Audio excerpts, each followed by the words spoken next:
I'm going to be giving you my opinion on Dr. Mary Claire Haber, Dr. Gabrielle Lyon, and Dr. Stacy Sims. I read the book. I have watched several of their podcasts. There were things that absolutely blew my mind, things that I already knew. Also, unfortunately, some things that kind of put me off. I'm Ramona. I'm the Hot Mom Coach, and I help 40 plus women get in the best shape of their lives and become their leanest, strongest, and most confident self. So all three of these doctors are hugely popular for their contribution to, in a nutshell, just aging better.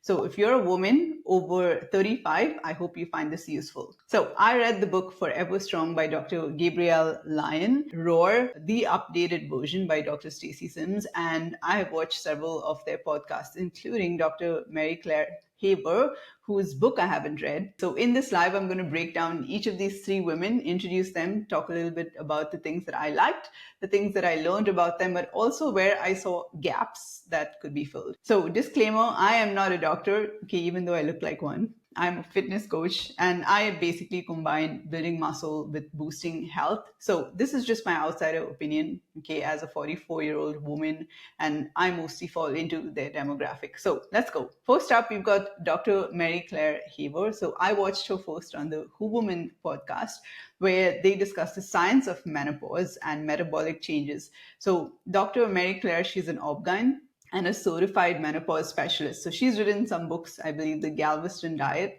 and The New Menopause. So she basically helps women navigate through perimenopause and menopause. I learned a ton about the symptoms of perimenopause. Like, I was like, what? This really happens? You know, the changes in menopause, risks of osteoporosis and cardiovascular diseases as we get to that stage, the role of estrogen and how its protection declines. Also, very interesting to learn that getting pregnant before 40 actually protects you from certain cancers. I was like, what? Something finally good that comes from birthing a child. The other thing was HRT. That's a big one. So it's been demonized in the past, right? That's hormone replacement therapy. And now there's studies coming out, and she also supports the use of HRT basically. So it protects your bones, your brain, your muscle mass, and you can even sleep better apparently on HRT. So I've always been opposed to this because it's like you're putting something synthetic into your body. To me, this alto is like the natural state of hormones in your body. It can't be good. But what it does is it basically just replaces what you're losing as you age. So you keep your hormones' protective function. So that's a good thing. Another thing she talked about was how she uses the waist to hip ratio. And this is to assess metabolic health versus using like the scale or BMI. Now, I knew this. In fact, I used to use the waist to hip ratio for my clients a few years ago. I stopped doing it because it was just one more thing that my clients had to do. And I just wanted to make fitness simple for them. So if you don't know how to do this, you just measure around the smallest part of your waistline and then the widest part of your hip, and then you divide your waist by your hip. So according to Dr. Mary Claire, you want to be basically around 0.7. Okay, that number for optimal health. And if you're over 1, you have higher levels of visceral fat. And this is dangerous belly fat. And that puts you at a higher risk for cardiovascular disease, for diabetes, and stroke. So go ahead, measure that when you can. So I'm 0.7, sometimes I'm 0.69, and I've brought this waist to hip ratio back into my program to move my clients closer to that number. So I've never really liked the scale, and for those of you who followed me for a long time, you know that I'm constantly dissing the scale. And BMI is another bullshit indicator because it puts you in the red zone basically if you have high muscle mass, which is stupid. Body fat measuring devices are not accurate because they basically get impacted a lot by water weight. So yeah, I prefer the waist to hip ratio and pictures as well because they basically give you a more accurate reading of health and muscle tone. Lastly, I mean, she covered a lot of stuff. Okay, you need to go watch that podcast. Lastly, she emphasizes the importance of lifting weights and eating to get strong, not skinny. She talks about how she was always trying to be skinny, and basically being strong through resistance training is what protects you from osteopenia and osteoporosis and all that. She talks about muscle being the organ of longevity and it should be protected at all costs, which is what I've been preaching for years, right? Actually, all three doctors spoke about this. Two things that build muscle, and she talks about this: lifting weights and eating enough protein. Another thing I've been preaching. and most women are eating about 50 to 60 grams of protein. I know this because all the clients who come to me are in that range, okay, 50 to 60 grams of protein, but instead they should be eating like closer to 100, 120 grams of protein a day. She spoke about a study that was done on frailty scores and protein intake by women. So, frailty meaning how weak you are, right? So, they found that the women who were eating less protein were more frail, week. So all my clients have a minimum of 100 grams of protein, and then that higher end really depends on their goals. So overall, stuff I learned, some stuff I knew, but there was some stuff that didn't vibe with me. So I followed Dr. Mary Claire on Instagram, and I had to unfollow. A couple of reasons. One, she's constantly trying to push her overpriced menopause supplements, okay, which are basic supplements. Second, she's promoting this weighted vest, which is a new trend. Everyone wants to wear it, right? But to me, it's a complete waste of money. It doesn't burn extra calories. It doesn't help you lose fat, and it doesn't prevent bone loss just by walking around with it. Okay, so the only benefit of that vest is when you're using it to do resistance training. Basically, you don't have access to like actual weights. Okay, so you can use this for step ups, lunges, dips, pull ups, squats, all of that. Or if you're training for endurance, like you're going on a hike. But she's freaking constantly with that vest on, okay? And I saw her using it for deadlifts, which is a big no, because you're shifting your center of gravity forward and you're loading your spine in that deadlift, and you can seriously injure your lower back. So please do not do that. I understand though, because she says that she's new to lifting weights and she probably didn't know. Also, using this vest for several hours can also cause poor posture and lower back pain. It can also cause disc issues. So is the vest worth the drama? In my opinion, no. The third reason I unfollowed her is because she's promoting the use of GLP-1s. So these are basically medications to help with type 2 diabetes and obesity. But these drugs like Ozempic and Mounjaro are being just distributed to everyone, right? You see celebrities using it. Everyone's talking about it. And I saw a post in a group the other day from a woman, and this is the impact it's having, okay? A woman who wants to drop 10 to 20 pounds, and she says that she doesn't have the discipline to exercise. I mean, I could do a whole talk on these drugs, but in a nutshell, you drop weight rapidly, but 40% of that is muscle and bone, okay, lean mass. So that's a shit show for women who are over 40, as we are already losing both, right?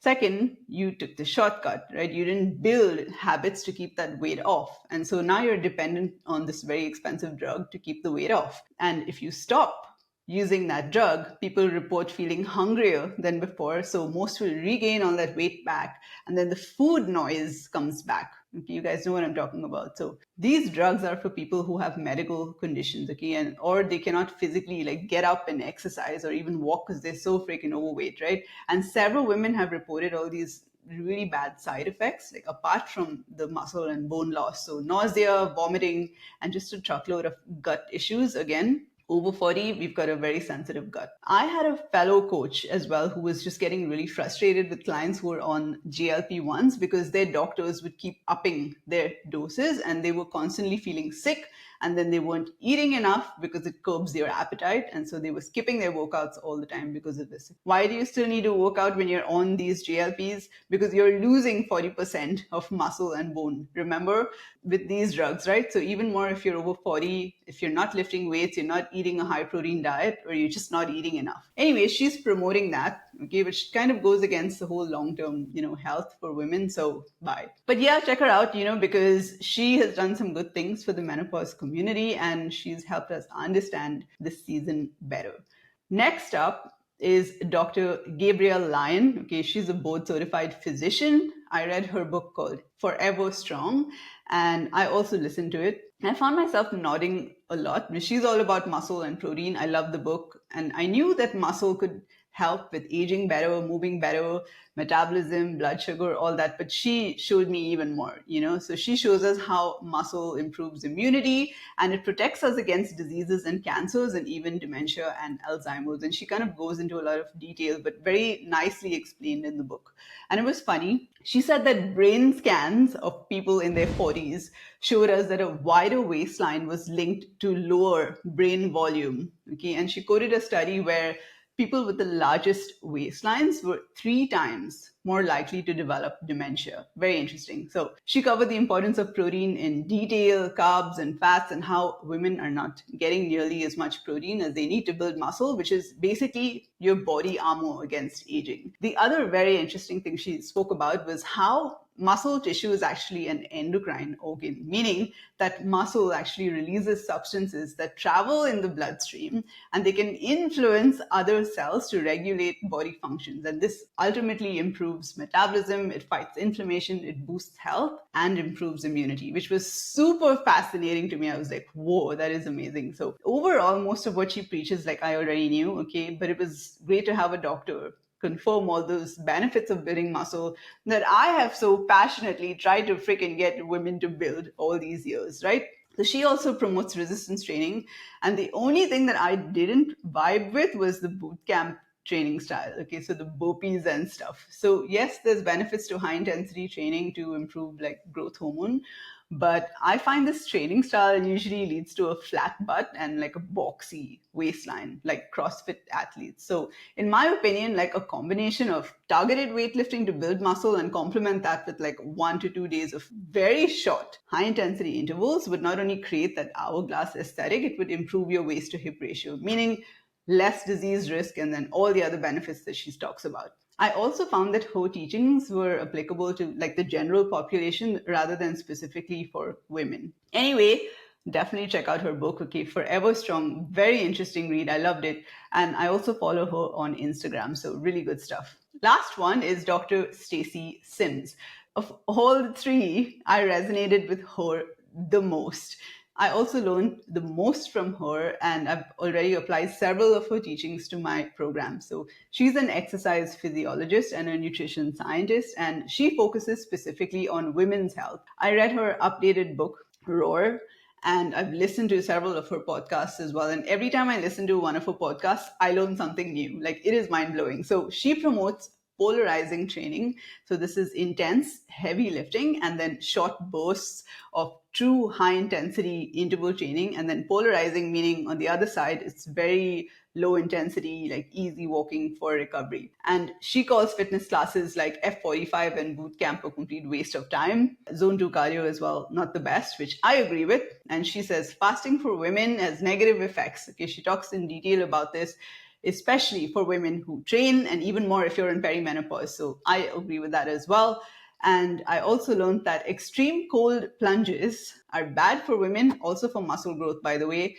But saunas are really great for women, especially women who are in menopause and stuff. So other things she talks about, she promotes eating higher calories, so eat more during perimenopause and beyond. And she is against the use of GLP-1s for the average Jane who just wants to freaking lose some weight. So she promotes exercise and diet above all the shortcuts, okay? The other thing that stood out in her books, which I thought was very interesting, was she talked about how if your period is skipping, okay, or your flow slows down, or your period stops because of inadequate nutrition and or overtraining, excessive training, then that's a red flag. And this took me back to a time where I worked with a coach and my calories were like gradually reduced, but for 6 months, like going into a deficit, right? For 6 months, my period was skipping every month and I wasn't bleeding that much. So my flow had kind of shortened. I raised this with my coach. I was like, is this like okay? And the coach said that this was a normal thing for women who are in a deficit who train. And in her book, Dr. Stacy Sims says that in the fitness world, this is considered normal, but it is not normal. So when your period stops, because of this, you may lose significant amount of bone mass. And this is very difficult and almost impossible for you to regain back, even if your period gets back on cycle. Bone doesn't grow like muscle. It takes months to years, and it depends on how much you've lost, your age, your hormone status, and whether you're still menstruating or you're already in menopause. Okay, it takes a long, long time. And post-menopause, well, you're really in trouble then, okay, because you're going into that phase already with low bone density. Lastly, I love that she talks about, like in detail, she talks about eating right for a healthy gut versus promoting supplements. So in fact, she debunks a lot of popular supplements like probiotics. She does recommend a few basic supplements, of course, but all in all, I love her book. I learned a ton. I will say that her book, Roar, though, is geared towards highly active women or athletes. So it might not help someone who's just like exercising as a regular person. Also, the heavy, heavy lifting that she promotes is for strength. So that's low reps, like 3 to 6 reps, I believe. And you would have to lift very heavy for that rep range. So it can be very intimidating for someone who's just starting out. She does talk about gradually building up, though, to that by focusing on your form, building that foundation, and then getting to that level, right? And she does have a training program, I believe, for beginners to intermediates. Either way, this is where I would tweak this kind of training. So I've seen the best results from reps 8 to 15. Okay, this is a range for building muscle. And a lot of my clients, they train from home and they don't have access to heavy weight. So lower reps, they don't really make any sense, right? So 6 reps at like freaking 2 pound dumbbells. What's the point? Again, combining my style of the most effective way to build muscle, targeted exercises and workouts, along with 2 to 4 minutes of what she suggests of high intensity intervals, seems to be the best in my opinion. With heavy, heavy lifting and high intensity training, you're not really targeting certain areas, right, to grow, because this is powerlifting. It's not really bodybuilding. You're using your whole body, all the muscle groups to push instead of just targeting certain areas to grow. You're not going to build that hourglass shape and then strong glutes as well unless you structure your training. Anywho, Dr. Stacy Sims wins my overall vote. She also has this very like calm confidence and she comes off as very genuine and helpful. So this was a long one, you guys. I hope my opinion helped you in any way. Thanks to everyone who joined. I help 40 plus women get in the best shape of their lives. You can check me out on Instagram and all my amazing transformations and my transformation as well. So if you need help, send me a DM on Instagram at Hot Mom Project 40 plus and let's build you up. Ciao.